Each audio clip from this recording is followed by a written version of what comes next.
सर्वंगिन्य जगश्रेष्ठ तुकाराम महाराजांच्या पदस्पर्शाने पावन झालेल्या पुण्यनगरीमध्ये संत भागीरथी माता देवस्थान एलवडी गावामध्ये मी दीपाली अमित बवले पंचायत समिती अधिकृत उमेदवार म्हणून लढवत आहे।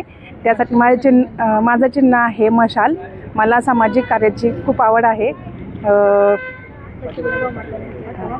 आणि काय मुद्दे घेऊन तुम्ही निवडणुकीला सामोरे जात आहे? पंचायत समितीचा विकास होण्यासाठी मी सामोरं जात आहे।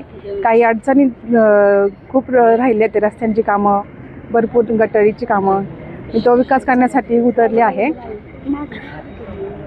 आणि मशालच्या बटन दाबून मला प्रचंड बहुमताने विजयी करा।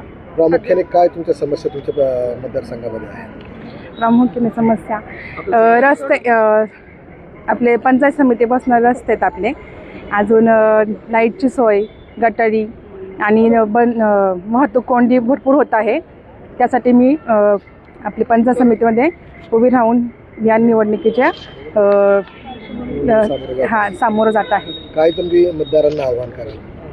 मतदारांना आव्हान करेन की येत्या काळात मला प्रचंड बहुमताने विजय करा आणि एक पाऊल समाजासाठी, एक पाऊल विकासासाठी।